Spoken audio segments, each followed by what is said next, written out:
All right, welcome everybody. And thank you so much for being here with us, Dr. Thomas, especially given how much you do around campus. And this seems to me a good place for us to start. So could you please tell us about your different roles here at SUNY Potsdam? Sure. Thank you so much for having me, Dr. Levine. I'm a professor in the Department of Public Health and Human Performance, where I teach 3 to 4 courses per semester, one of them being health disparities that I'm going to talk about today. Um, I'm also a co-director of student diversity and inclusive initiatives at the Center for Diversity. Within this role, I assist in the development and execution of programs to foster inclusivity among our CFD students. Occasionally, I meet and advise students from the department. I also serve on the bias response team. I share that role with Dr. Chris Torres. He's also a professor in the Department of Public Health and Human Performance. I think that speaks to how awesome our department is, that 2 members from our department also serve at the Center for Diversity. So that's a pretty special role for me. Yeah, absolutely. So I love to see how things fit together, what structures connect different individuals in which roles and things like that. So how do you conceive of the connections between your role as Assistant Professor of Public Health and Human Performance and Interim CFD Director? Okay, so just off the bat, I'll say that one of the overlapping roles is that I'm an advisor in both roles. Not only an advisor, but a culturally competent advisor, both in CFD and as well as in the public health department. I encounter students that are first generation college students, and I myself, being a first generation college student graduate, I can relate to some of the things that they go through in terms of the transition to college, not having that person at home to help you navigate through the waters of getting into college, right? Also, within those 2 roles, I do a lot of engagement dialogue, which forces me to interact across cultures and engage and just develop an understanding of the students that I encounter. I was a student not too long ago. So with that, I can relate to a lot of the things that they're going through in terms of the struggles that they face.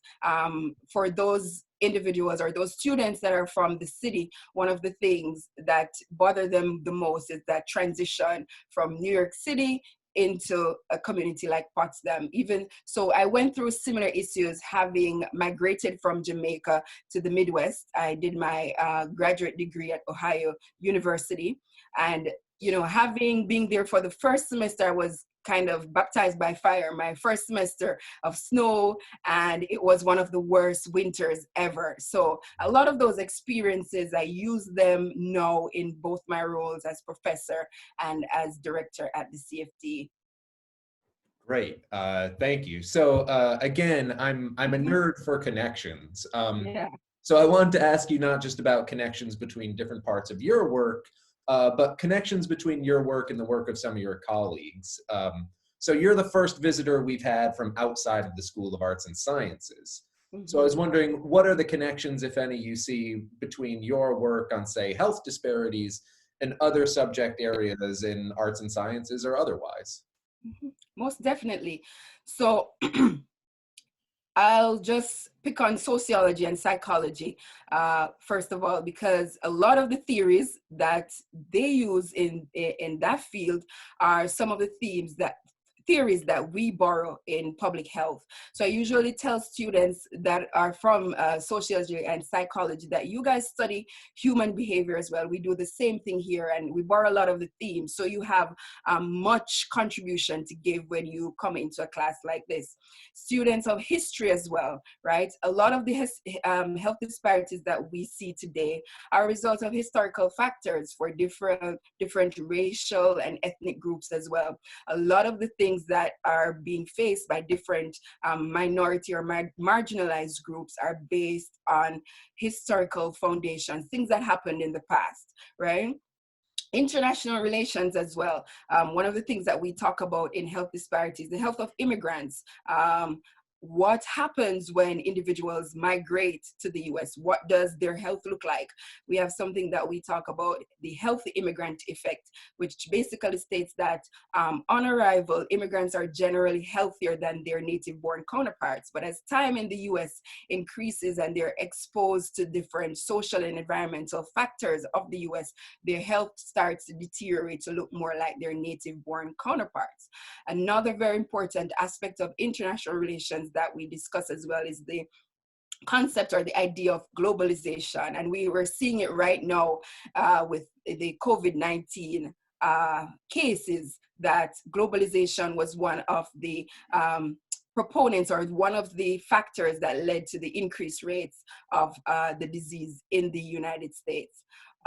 There are different even if you're in the hard sciences as well, you need to identify the social factors that contribute to the rise of diseases.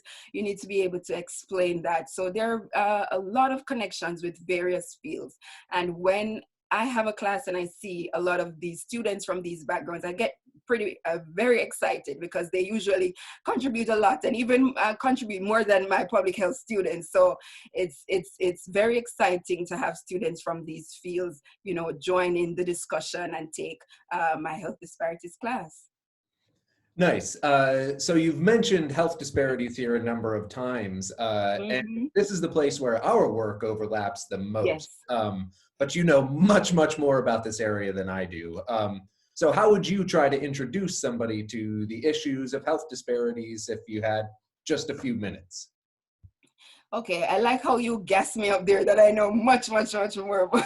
Oh, yeah, I'm well aware of the fact that you do.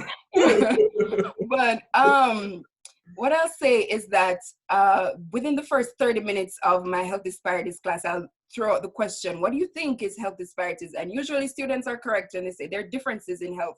But one thing that I make very clear to them on that day and throughout the course is not just differences in health, but these differences, they affect populations that undergo some social, economic, or environmental disadvantage. Yes, so there are differences in health, but also it's those differences that affect people who are already marginalized or experience some form of marginalization. Now, these factors can cut across race, ethnicity, sexual orientation. It can cut across immigrant status, disability, and we discuss all of this in health disparities. Now, if you don't belong to one of these disadvantaged groups, you might be wondering or saying to yourself, why should I even care? But maybe you have a family member, 1 in 6 people that we meet belong to one of these categories or one or more of these categories, right? If that's not enough, it's an issue of social justice. It's an issue of equity, right? Providing the same form of rights for people across the board.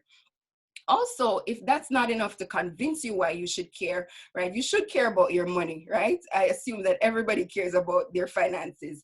It's an economic issue. It affects your pocket, right?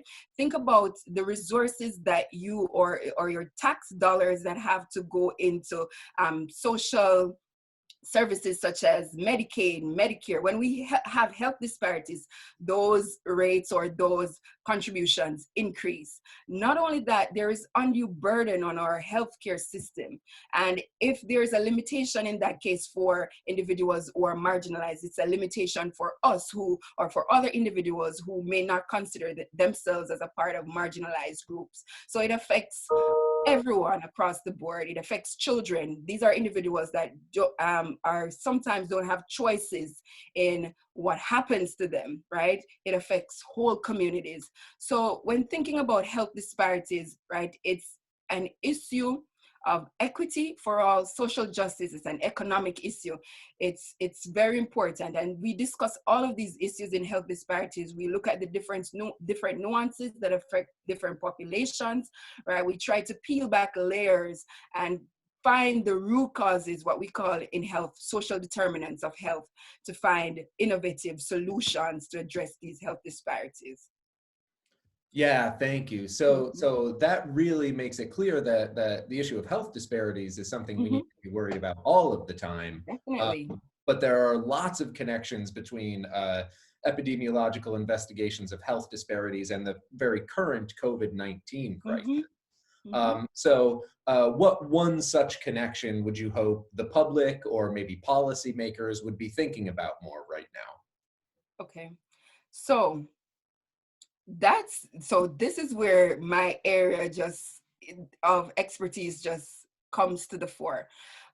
So preliminary statistics has shown that African Americans are being infected and are dying at higher rates from the COVID-19 disease than any other race or ethnic group.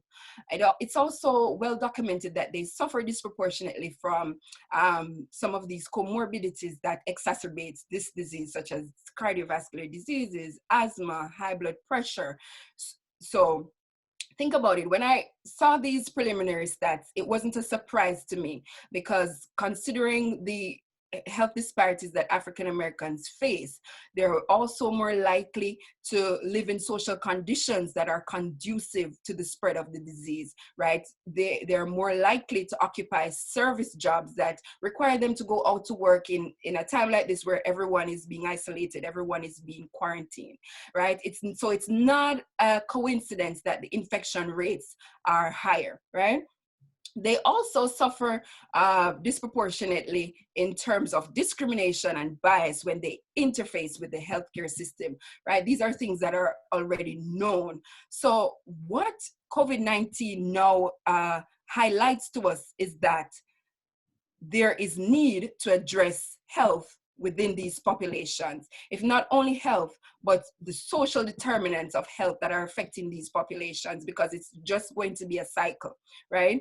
It's just going to perpetuate itself over and over again. Not only that, the COVID-19 crisis has also exposed to us that there are different gaps. There are so many gaps or loopholes in our health system that needs to be addressed. The issue of health insurance, right? Even though there was a lobby in the Senate for free testing, right? Free testing is still not readily available for people who are of low socioeconomic status, people who are marginalized, right? Some of these individuals don't even have personal care providers. We see on social media where celebrities are coming out and saying that, oh, they've gotten tested, but you may think that this is the same for the average person. It is not, right? This disease is highlighting that you have people who are really bearing the brunt of this disease, and healthcare should not be treated as a commodity. That's a big takeaway. It should be a necessity. When you look at other developed countries that have universal healthcare system, their rates are not as high as the United States, right? They're containing the disease in a better fashion than the US is, right? And we're on par. You look at some developing countries who are doing really well in containing and testing, you wonder what is going on with our healthcare system. I saw a meme the other day on social media that said that COVID-19 has shown us that the United States is a developing country wearing a Gucci belt. I found that so hilarious, because it shows that there are so many holes in our healthcare system that needs to be identified, and policymakers should basically address or look at these loopholes and more so. And I'm just going to go off on a tangent here. This is Please do. still health related, but you see now individuals from majority groups that are now demonstrating, or they want the country to be opened up. And I'm thinking, what are these individuals even thinking about? Is it because it's not affecting individuals from your racial group why you want this to happen? Other times you'd have said, obey the law, do this, do that, when it's not affecting, when it's affecting you. But no, right? You're saying that you want the country to be open. Like, I can't understand, right? You have just even taking race and ethnicity out of it. You have individuals who are older, right, that are vulnerable, young children. Why are we not thinking about these individuals?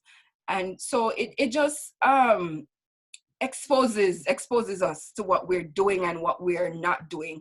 And one more thing that I think is worth mentioning is a couple of years ago when our current president took office, he made the executive decision to close the infectious disease chapter of the CDC. Now, we're seeing that even though we had an epidemiological transition where chronic diseases were the thing. This was the things that were claiming life and in more people. But we now see with this disease that infectious diseases are still a threat. It's still a problem. We need to concentrate on our efforts to research in this area, funding in this area, because we're still at threat. I've never seen obesity close down the whole country or diabetes close down the whole country, but look at what is happening right now. So policymakers should really revamp where they put funding, where they put their efforts in terms of the risk of these diseases. Yeah, so thank you very much for all of that. Thank you for sharing time with us at such a busy time, but especially at a time when your expertise is so unbelievably relevant. And thank you for giving me ways to explain why I was so frustrated with Madonna when she said this disease was the great equalizer. Thank you. It is I do not understand that. Definitely not. Definitely not. Definitely not. Not a great equalizer at all. We are seeing the same type of disparities, the same type of disproportionate rates of the disease among minority populations. So it's definitely not the great equalizer as a lot of individuals would have led us to believe. Yeah. Well, and thank you. Yeah, go ahead. I was going to say, thank you for having me. Health disparities is my passion, and I'm always happy to talk about health disparities with anyone that is willing to listen. So I'm so happy to be here, and thank you for the opportunity. No, thank you very much. And again, thanks for all of your work. Thanks for spending some time with us. And if you out there listening to this want to, please get in touch with Dr. Thomas. As you've seen here, she's absolutely wonderful to work with. Thanks again, Dr. Thomas. Awesome. Thank you, Dr. Levine.